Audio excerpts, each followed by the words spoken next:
Itadori. Why is his nose bleeding? I smashed his face in? But when?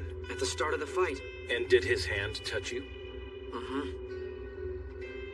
My attacks aren't going to work on him. Huh? Wait, what? But why not? I'll explain it later when I'm lecturing. Hey everyone, welcome back to Sensen Senpai New. Last episode, the Kyoto Goodwill event finally kicked off, and right away the tension exploded. The Kyoto students, especially Aoi Todo and Mai Zenin, made it clear they were targeting Yuji Itadori, following orders from higher-ups to eliminate him. At the same time, Noritoshi Kamo and the others were already preparing for battle in the forest. Now heading into this episode, I'm expecting the fights to begin immediately, especially Yuji versus Todo, which feels like a major clash of raw strength and personality. I'm also curious how Megumi Fushiguro and Nobara Kugisaki will handle opponents like Kamo and Momo Nishimiya. This is definitely not just a friendly competition, it feels like a real battlefield. You. It's either because 1, his technique doesn't work on Itadori, or 2, there's some reason he won't kill Itadori. Either way, it's good for us. However, I'll try to keep him from moving around. Then, once we both got an opening, we'll shower him with blows. We'll exorcise this one here and now. Yeah!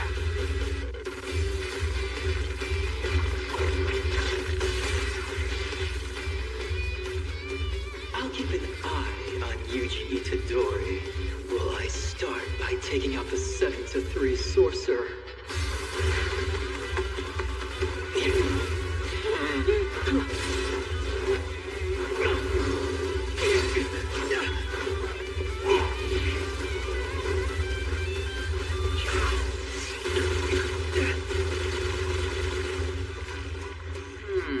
I thought that would be a good one to use.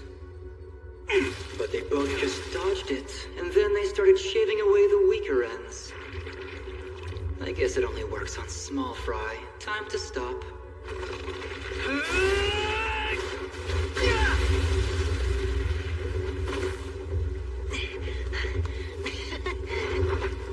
Notice just before he changes shape. He stores cursed energy! Right.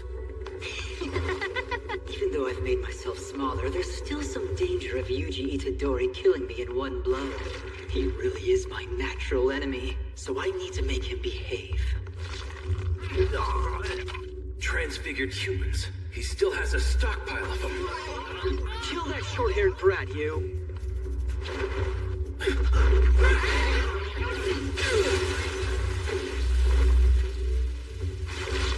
Look, he's running from them. I knew he couldn't kill. And just like that, our two fighters moved in sync, working together as they relentlessly pressured the scar-faced curse. It kept shifting its form in unpredictable ways, constantly changing to avoid their attacks. Watching closely, Nanami began to understand the pattern. He realized that every time the creature transformed, it needed a brief moment to gather cursed energy beforehand.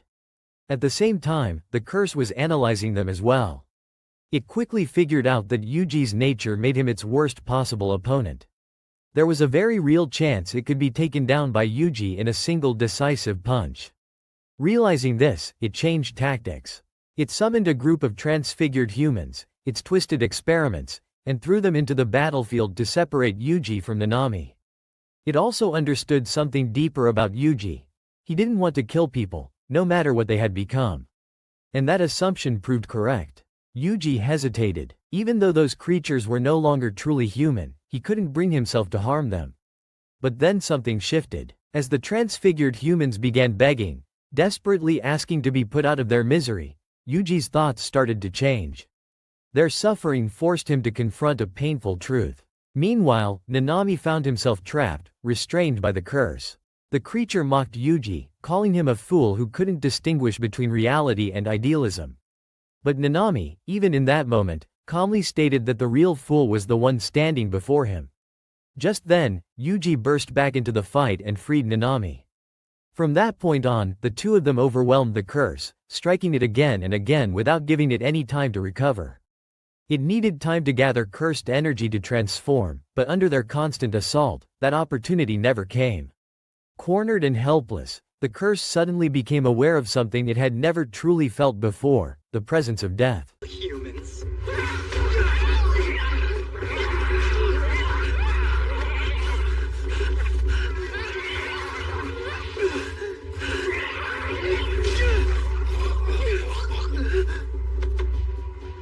You wanna play?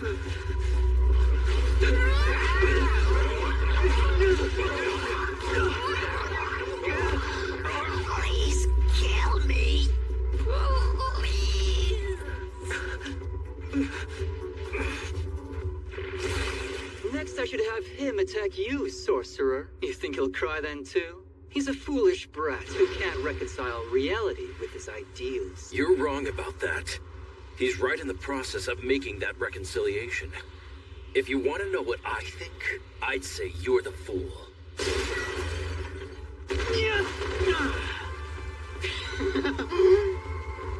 Did you kill those three? Damn, they know my tricks now. They know I changed shape right before the moment of impact.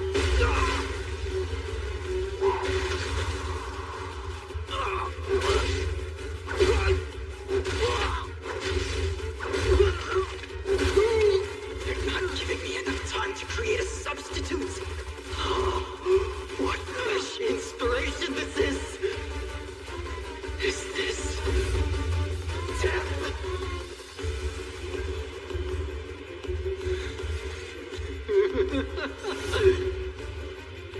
I bet I could do it now.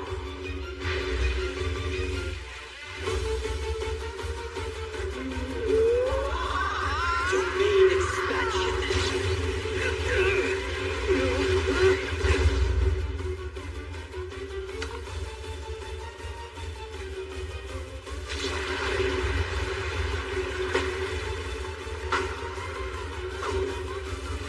Self-embodiment of perfection. No. Right now, I'm just so grateful to you.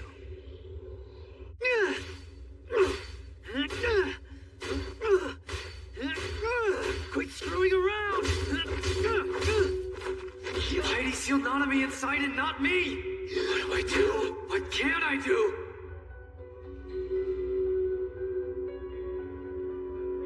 Domain expansion. Within an innate domain constructed from cursed energy, the ultimate technique becomes one that's guaranteed to hit its target.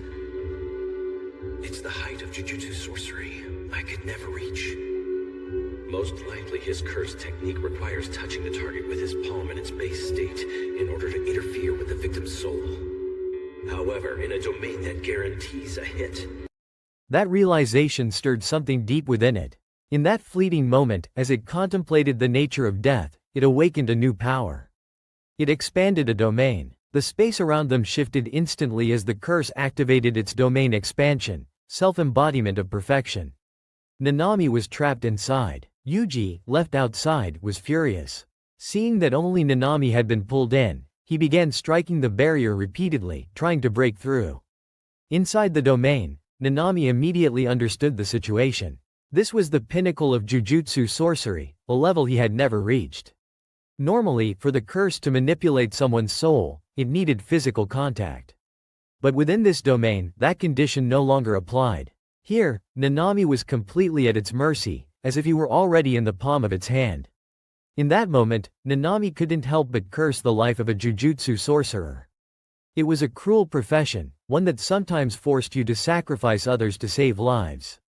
That burden was exactly why he had once walked away from it, or more accurately, run from it. His thoughts drifted back to the past. He remembered a simple moment, standing in a bakery.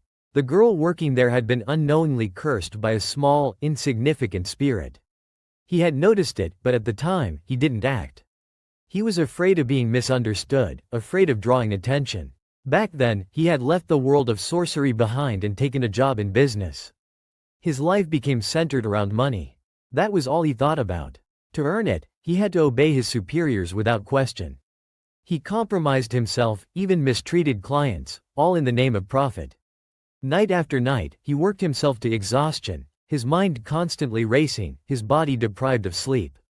The next day, he returned to that same bakery. As he spoke to the girl, he described his job in a detached way. That would mean that now I'm literally in the palm of his hand. Shit.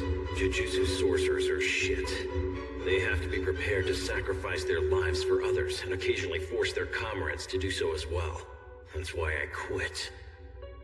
Though ran away is more like it. You really like our ham and cheese, don't you?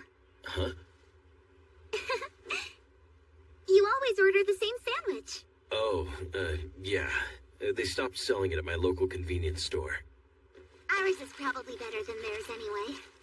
Yeah, well, you are a bakery. Hey, give us a little credit. See you next time! A flyhead. Leaving it alone won't hurt anything. It'd be a bigger pain to deal with it and have her think I'm some weird medium. Hello, everybody, listen up! Make those sales! When people trust us with their money, they're trusting us with their lives. So it goes without saying that we have to balance the pursuit of profit against the risks. There's no need to do anything special at the start. Just be sincere with the clients. Try never to forget that. Right. Nanami, don't be so damn serious all the time. You're freaking out the virgin. New boy, what you need to think about first is the company's profits. If we don't profit, then neither does the client. Even when we con them into buying shit stocks with no growth potential? Of course! It's a well-deserved payment given the fact that we spend our days staring at the markets around the clock. Nanami, this is your second year, right? You clever. Let yourself run wild, okay? I expect great things from you. I'm a person who's never gotten the concept of reason for living or something worth doing. I figure I'll just earn enough money by the time I'm 30 or 40 to enjoy the rest of my aimless life in some country with a low cost of living.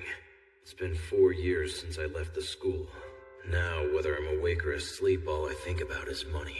Curses and other people have nothing to do with me, as long as I have money. Money. Money. Money. Money, money. As long as I have money. Are you alright? I mean, are you getting enough sleep? What about you? You look like you've been carrying around some serious stress. You can tell that, huh? Lately, I feel like there's this weight on my shoulder. I haven't been sleeping well either. Essentially, my job is to take money from wealthy people and use it to make those people even more wealthy. That's pretty much all it is. Frankly, no one would even mind if I were to just vanish. But people who wanted bread... He managed money for the wealthy, helping them grow even richer. If he disappeared, no one would care. But if a place like this bakery vanished, people would genuinely feel the loss. He couldn't understand it. Why did a job disconnected from the natural rhythm of human life earn so much more than something simple and meaningful like hers? The girl didn't fully grasp what he was saying, so he asked her to come a little closer. Then, without hesitation, he exorcised the curse attached to her. Instantly, she felt lighter, as if a burden had been lifted. She chased after him, thanking him over and over. Nanami, however, simply walked away. Calm, composed. He pulled out his phone and made a call to the blindfolded man, telling him he would return to Jujutsu Society the next day. Back in the present, the curse expressed something unexpected, gratitude. But Nanami removed his glasses and dismissed it. He didn't need thanks. He had already received enough in his life. And now, he had no regrets. At that exact moment, the domain shattered. Yuji broke through from the outside and charged in like a force of nature. The curse couldn't believe what it was seeing. Nanami quickly realized what had happened. A domain that was overwhelmingly strong on the inside often became weaker against attacks from the outside. It wasn't designed to defend against intrusion. Normally, once someone was trapped inside, victory was guaranteed. But Yuji was the exception. The curse had made a critical mistake. It had touched the soul of something it never should have, Sukuna, the being residing within Yuji. And because of that, it was now being brutally punished. To Yuji, none of this complexity mattered. He didn't care about hierarchies or consequences. There was only one thing on his mind, his friends. Especially Megumi. That singular focus drove him forward with terrifying intensity. The domain collapsed. And would definitely mind if their bakery was gone. Yet for some reason, my job, which exists completely outside of the natural human cycle, pays better money. When you think about it logically, it really doesn't make any sense at all. Are you bragging? No, I'm not. Sorry, that was a little complicated for me to follow. Could you take a step forward, please?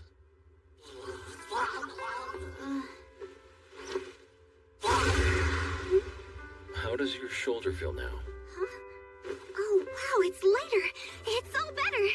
If it still feels off, you should go see a doctor. Goodbye. Wait! Hold on! Mister? Hey, thank you! I hope we see you again soon! Thank you. Hey! Did you hear me? Thanks! And please come back again soon! I always thought I was a person with no concept of a reason for living. Hello? It's Nanami. I need to talk to you. Yes, I want to stop by Jujutsu Tech tomorrow. Why are you laughing? Idol Transfiguration.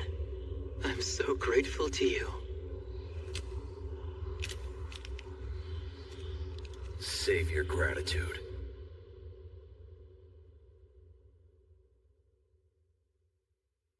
I've already received more than enough of that from others. I've no regrets.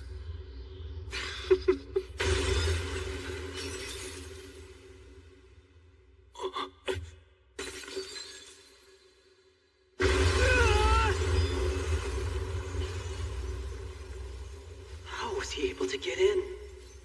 That's it. The more resistant the inside of the barrier is, the weaker it is to attacks from outside.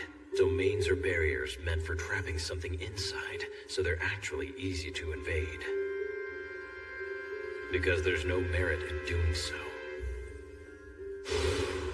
That's even more true of domains like Infinite Void and Self-Embodiment of Perfection, which guarantee victory once they've ensnared their target. However, inside Itadori, there lies something that must not be touched.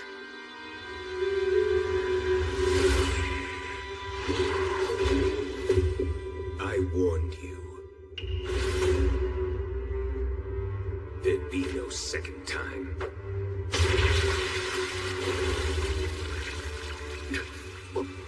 There is no one in this world more proud and conceited. He lives guided by only his own pleasure and displeasure.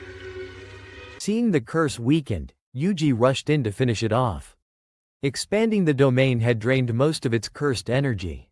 It was nearly exhausted. In desperation, it used the last of its power to inflate its body, growing larger. Yuji assumed this was a final, clumsy attempt to fight back. With its energy nearly depleted, there was no way it could counterattack effectively. Confident, he prepared his finishing move, Divergent Fist, and launched forward. But it was a trick. The inflated body was nothing more than a distraction. While Yuji attacked, the curse slipped away, escaping through a nearby sewer. Nanami immediately realized what had happened and gave chase, but it was too late. The curse had already gotten away. As it fled, its thoughts turned dark. Even if it and its allies were destroyed, as long as Sukuna was fully revived, the age of curses would inevitably come. And above all else, one desire burned within it, to kill Yuji. After the battle, Nanami spoke to Yuji. He explained that Yuji breaking into the domain had forced the curse to touch Sukuna's soul, and that was what ultimately saved him. But Yuji didn't see it that way. In his mind, it wasn't him who saved Nanami, it was Sukuna. Then, quietly, he admitted something heavier. That day, he had killed people. He believed that everyone dies eventually, but he wanted them to have a proper death. And yet, when he was the one taking their lives, he couldn't tell what a proper death even meant anymore. Nanami reflected on that. Good people, he thought, should be able to pass peacefully. Evil ones should face consequences. But reality wasn't that simple. Humans weren't purely good or purely evil. Death was the final destination for everyone, but no two deaths were ever the same. Guiding someone to a proper death was far more difficult than it sounded. He knew Whether you die or you die doesn't matter to me. Aside from him, I truly don't care.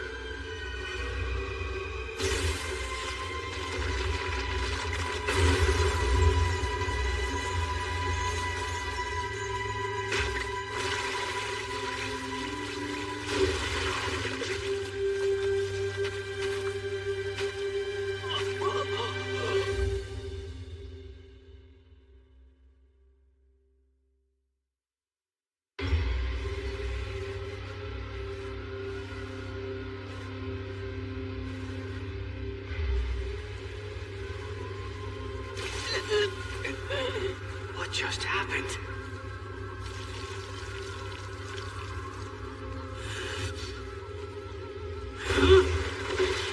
I'll kill you. Domain expansion really burns cursed energy. It truly is a trump card, a final technique. And that damn Sukuna just... But this is the critical moment. Squeeze it out. The last of my cursed energy! The target's huge. The flow of cursed energy is calm. There are no options.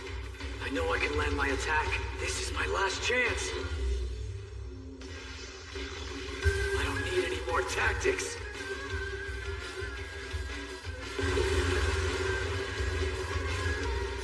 Divergent Fist!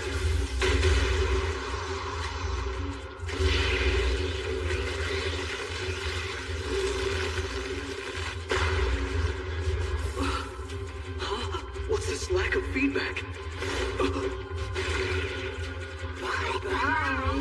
Hold it! This was fun.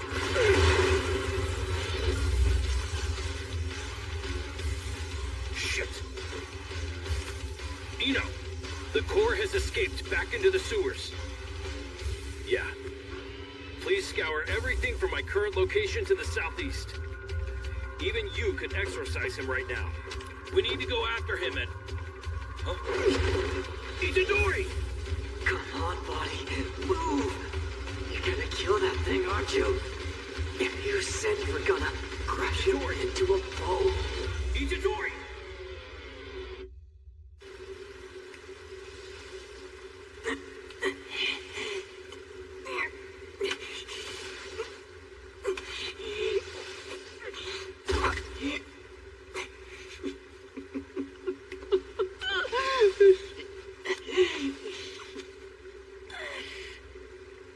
So that was the king of curses, Ryomen Sukuna. Yuji would continue walking that path. But he warned him not to lose himself in the process. There would be many more people who needed his help, just like Nanami himself had been saved today. And in that moment, Nanami made it official. He acknowledged Yuji as a true Jujutsu sorcerer. Yuji, standing there, carried a quiet but firm resolve. Until he defeated that scar-faced curse, he would not allow himself to lose again. Yuji stood there in silence after Nanami's words settled in. There was something heavy in the air, something that didn't just come from the battle they had barely survived, but from the realization that nothing about this path was simple. The idea of a proper death lingered in his mind, unclear and unsettling. It wasn't something he could define, not anymore. Not after what he had just experienced. For Nanami, however, things were a little clearer, even if they weren't easier. He had already accepted that the world didn't divide itself neatly into good and evil. People lived in between those lines, constantly shifting, constantly contradicting themselves. And because of that, death couldn't be categorized so cleanly either. Some passed peacefully, some suffered, and many didn't get the ending they deserved. That was simply the reality they had to face. Yuji lowered his gaze slightly, still thinking about the transfigured humans from earlier. Their voices, their pleas, hadn't left him. Even though they had lost their humanity, even though they were twisted into something else, they still begged to be released. That moment had shaken him more than the fight itself. It forced him to act, but it also left behind doubt. Was that truly the right thing to do? Or was he just choosing the least painful option in a situation where no real right existed? Nanami watched him quietly, understanding that this wasn't something that could be resolved with a simple explanation. Some lessons had to be carried, not solved. But even so, he chose to Should have less total cursed energy than Jogo at this point in time. And yet, that presence. His soul's on a different level. I'm certain of it. Even if we're all wiped out, as long as Sukuna is resurrected, the Age of Curses will come. But damn, it still sucks. Right now, I want nothing more than to kill Yuji Itadori.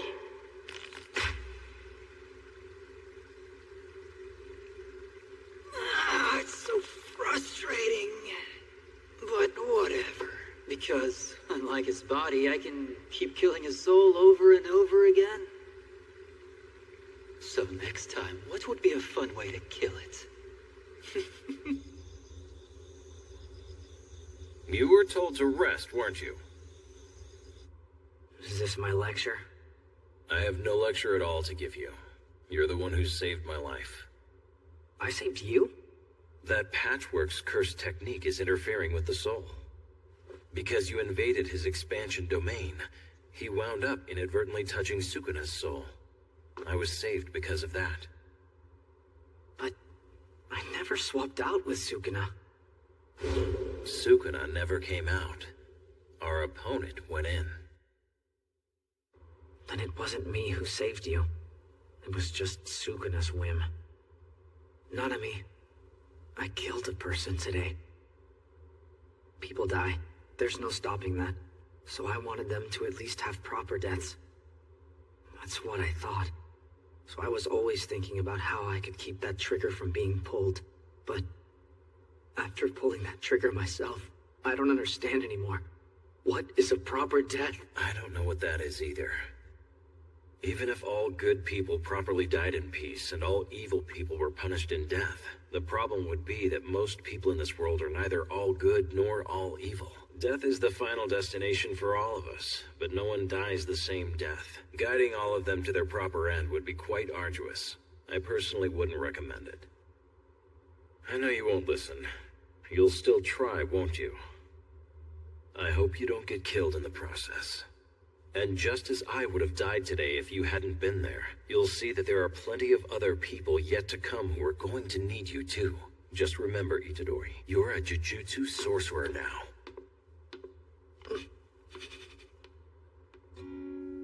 The survey is completely anonymous, so please don't write your names. When you're done, put them in this box.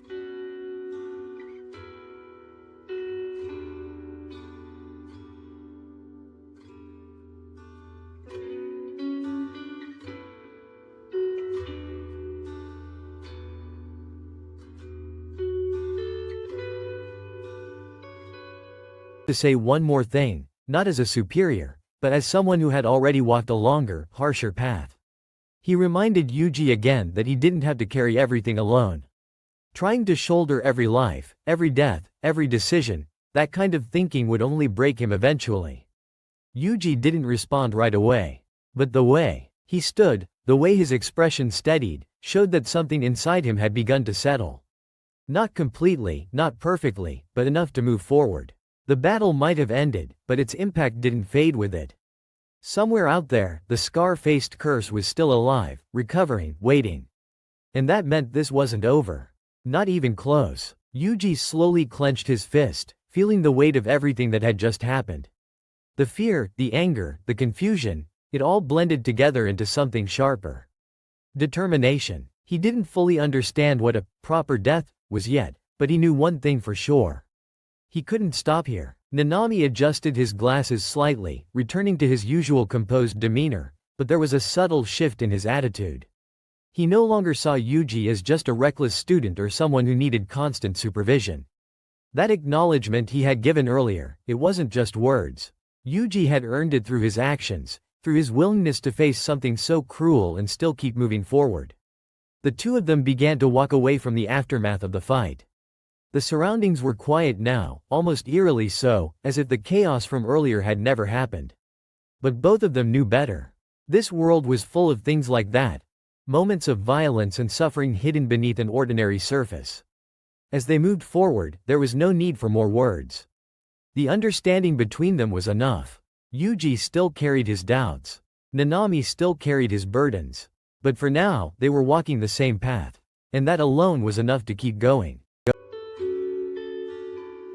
was you, wasn't it, Ito? You gave Yoshino the scars, right? That's rich, coming from the so-called teacher who was too scared to do anything about it at the time. Anyway, he quit school and moved away, didn't he? So who cares? Well, what about me? I've barely been able to move my left arm since that day. All we're concerned with here and now are your crimes. Use your own time to reflect on the punishment you brought on yourself. And where's your punishment? Mine is yet to come. First, I have to look at the things to which I was blind. Both you and I will have to live with the crime of killing Yoshino's heart for the rest of our lives. I'll be watching you, Ito.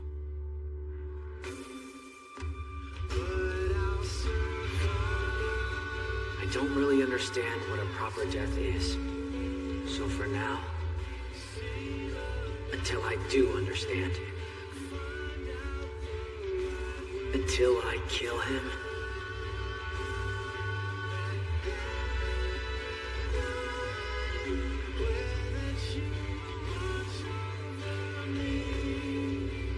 I will not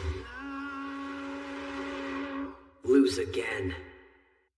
Stroll, Tuna. Is it ready yet? Salmon.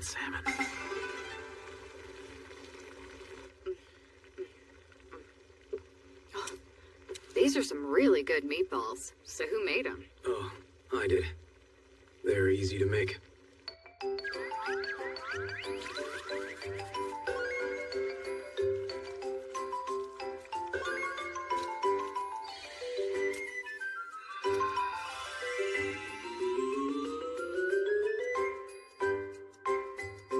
Bonito flakes? So you like to cook for yourself, huh? Not too surprising, actually. Well, Itadori taught me how to make them.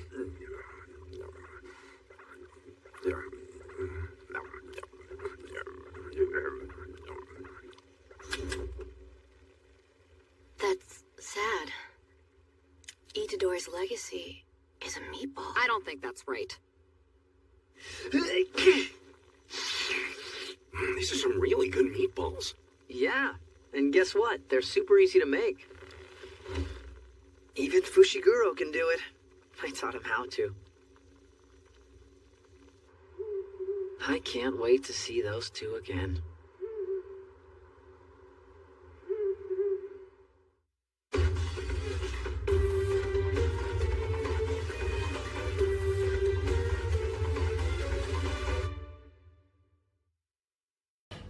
Alright, that is for today's lesson. Thank you so much for spending your time with me here on Sunset Smile. I truly appreciate every single one of you who watches, like, and support the channel. It really means a lot of and give me motivation to create content like this. So, if you enjoy the videos, don't forget to hit the like button, subscribe, and turn on the notification bell so you don't miss any upcoming lessons. Your support help me help the channel grow and bring more amazing content in the future. Let me know your true theory or what you want me to react to in the comment below. I would love to hear from you. Take care, stay awesome, and I will see you in the next video with more exciting lesson coming on your way. Peace, bye bye.